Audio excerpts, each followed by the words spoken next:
would like to now introduce our incoming president, Ms. Laurie Sear.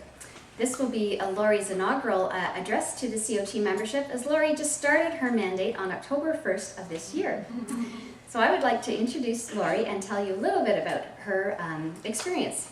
So Laurie graduated from Dalhousie University in 1986 with a Bachelor of Science in Occupational Therapy. She currently holds a role as a practice coordinator and clinical resource therapist for the Mary Pack Arthritis Program at Vancouver Coastal Health Authority. Her professional interests include the use of evidence in clinical practice, the transfer of clinical knowledge, health literacy, self-management, and client education. Laurie also holds a clinical assistant professor appointment at the Department of Occupational Science and Occupational Therapy within the University of British Columbia's Faculty of Medicine. Volunteerism is a strong value that Laurie holds dear to her heart. She will address volunteerism in her address tonight. She has volunteered in numerous hours with nonprofit health sector and in rheumatology associations for many years. She was also the co-convener of the 2005 CAOT conference in Vancouver, and she joined the CAOT board in 2007. After her second term on the CAOT board of directors, she was elected as CAOT president. And we are both delighted and excited to have Laurie serve and give us direction on our association. And we look forward to having Laurie lead us in the next 2 years as she serves her term as president of the Canadian Association of Occupational Therapists. And without further ado, I invite Laurie to the stage. And apparently I have to move my step stool so Laurie can access the microphone. And Laurie, we look forward to your address.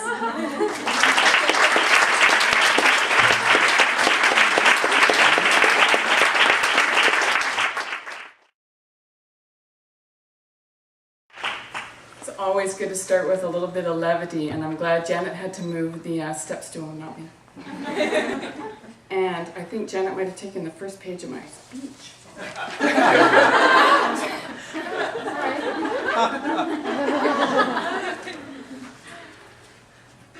Okay, bonjour, good afternoon. Thank you for attending our first ever CAOT Inspirational Talks. Merci d'avoir participé à notre première présentation inspirante de la CE. We hope that CAOT Inspirational Talk will become a new and regular event, so thank you. Merci à vous tous. I'm really honored to have this opportunity to speak with you tonight, to get to know you and to give you a chance to get to know me a little bit. The theme of this inaugural CAOT Inspirational Talk is enabling and serving the community of occupational therapy. Oops, and I think I need to change the slide. There we go.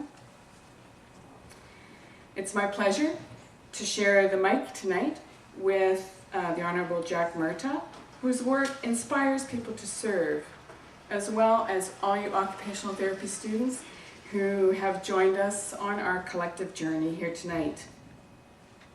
So as Janet said, service or volunteerism has been a long-held value of mine. Along the way, I've stuffed envelopes, handed out water, sat on governance and working boards, edited newsletters, taken tickets, led international working groups, and transported performers in golf carts. Each experience has taught me something, has been an opportunity to learn, to grow, to develop new skills, to make new contacts and networks, and to go places I could never have dreamed of. It's indeed an honor and a privilege to serve as the president of your professional association, the Canadian Association of Occupational Therapists. Over our existence, we've had 31 presidents, and I stand here today before you as the 32nd. And that's been over 88 years. So you might be asking yourself, who is this person? How'd she get here? No doubt each person who has stepped into this role has followed a path that's led them here with a combination of skills, circumstances, dreams and supports, or, dare I say, person, environments, and occupations that meant this was the right step at the right time. Each journey begins with one single step, and for me, many steps have preceded this one. So who am I? Why me? I'm asking these questions not in a fit of existential despair, but rather taking them as an invitation to tell you about myself through some stories and some thoughts. Oops. So a little about me. I consider myself bi-coastal. Having been born and raised in New Brunswick, I'm very proud to be a maritimer, although I think the fact that I don't like lobster may disqualify me somewhat. I have, however, found my true place on the West Coast in Vancouver.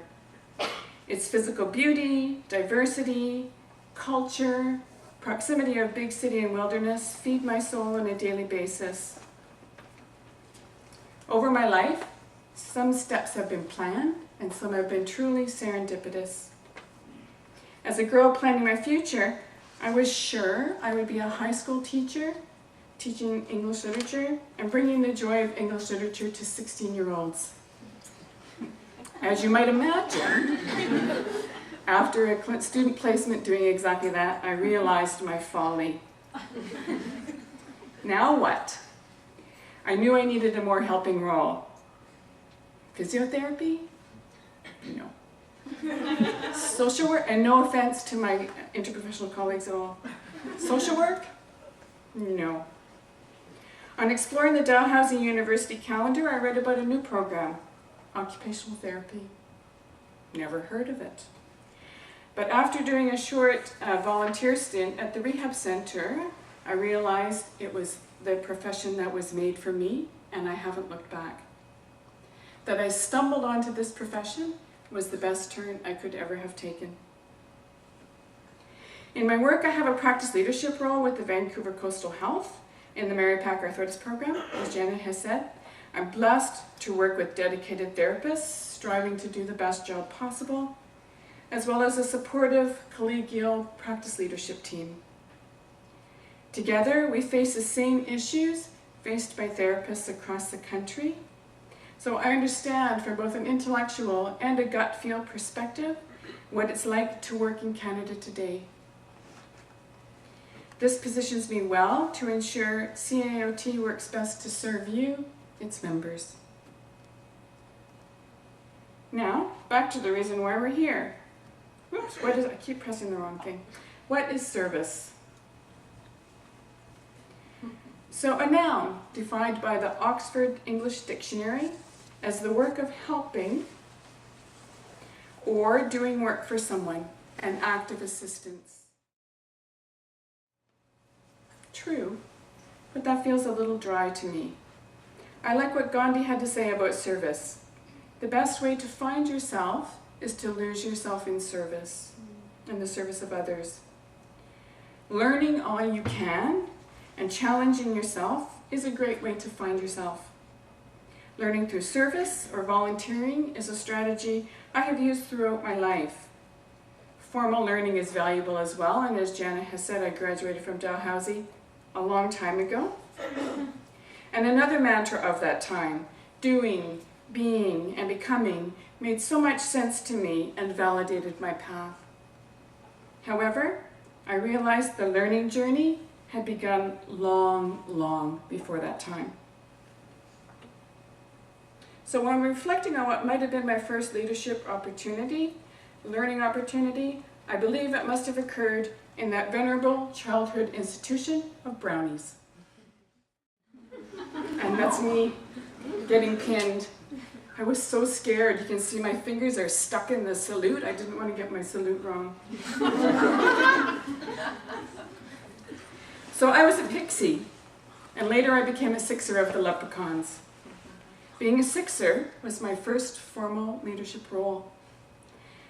I got my leprechauns in a line, I recorded attendance, collected their fees, Mike, and I kept records in my little book. Was this the foundation of implementing practice standards and monitoring and auditing functions? Not to take all the fun out of brownies. I also learned persistence, through trying to knit a square that insisted on looking like a triangle, and humility through never having learned to tie knots. So began my learning and finding myself through service. Within that service, I discovered leadership, and within leadership, I find the style that suits me best is that of the servant leader. Thomas Dillon explores servant leadership in his article for CAOT entitled Authenticity in Occupational Therapy, a case study of a servant leader. He identifies 3 themes of the servant leader, and as occupational therapists, we all embody them fully. And you can see them here. Enabling others, focusing on the greater good, and collaborative visioning. Let's take a moment to explore these themes. Enabling others. This is who we are. As occupational therapists, we focus on the needs of others, finding new ways to engage and share learning opportunities. We strive to serve our clients, students, colleagues, and sometimes even our family and friends. Our goal is to help them make the best version of themselves possible, and as a result, we grow, develop, and become better. Last week, I was facilitating a class with people with arthritis on the topic of managing their activities, where we identify and problem solve activities that are difficult to do because of their arthritis. My favorite moment in the class is always when someone expresses a judgment about how they now have to do something in a way that does not live up to their previous standard or habitual way of doing things. That's my prompt to start the conversation on reframing expectations, on shifting from should to could, and on how to think about a way to do things that protects yourself. At the end of the class, when the participants were goal setting, one woman talked about not realizing she could think about what she was doing in a different way. And I can tell you, new OTs in training, that when you see the light go on for someone like that, there's no better feeling. And that's why you will be an OT. Enabling others helps us to get focused on the greater good. Understanding the big picture is always important for us as a leader. How many decisions will I make that affect everyone else? Or how will decisions that I make affect everyone else? How can I affect a change that will provide to the greater good? In our day-to-day lives, when we make small decisions, we almost never step back to ask, how will this small decision impact the class, the business, the hospital, or our colleagues? In my class, had we not been speaking about the bigger picture, the client may not ever have made that realization of doing things in a different way. I came to understand that one cannot focus on the greater good without engaging people in a collaborative vision. Without knowing your destination, you cannot know when you have arrived. With a common vision, we can know how to move forward. And becoming active in my professional association has given me the chance to participate in developing and advancing the vision CAOT has for occupational therapy in Canada. Together we can accomplish a lot more than we can alone. A servant leader looks to be inclusive, to work together, collaborate, and take communal ownership. No one stands in this position alone, nor do you as an OT need to stand alone in your practice. Develop and nurture your working relationships, build networks and connections, rely on your professional association for practice supports and mentoring.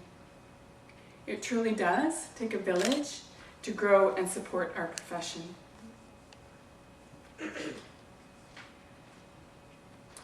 I believe the single most important quality or theme of a servant leader is knowing yourself. As I mentioned previously, my journey has had numerous steps, and I've learned and grown from each and every step.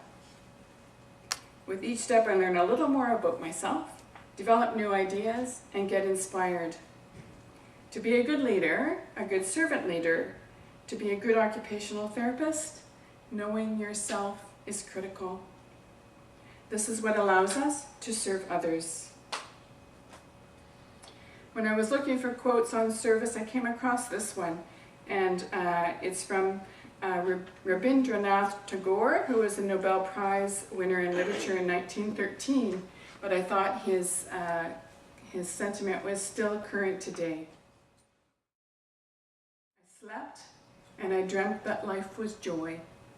I awoke, I saw that life was service. I acted, and behold, service was joy. Not only is the act of service rewarding, but I have found without exception that what comes back to you far outweighs the efforts expended. New learnings and experiences, the satisfaction of accomplishing or adding your contribution to something, lessons learned when things don't go as expected, networks, connections, and friendships. Oh, and air miles. One dramatic of this, the gifts that come back to you, is a 6 degrees of separation story. 6 degrees of separation is an idea that any two people in the world are connected for introduction by no more than 6 friends or social connections.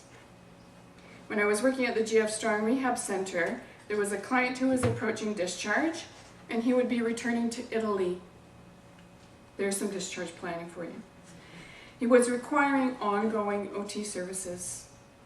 How to figure that out from Vancouver? I sent my request to my then fellow CAOT board members across the country. It was picked up by Jean Pascal, sitting there in the back, who had a colleague at University of Ottawa, Rose Martini, and she was able to connect us with the coordinator of OT services in the exact region of Italy to which this client was going. 6 degrees from client to coordinator, halfway around the world.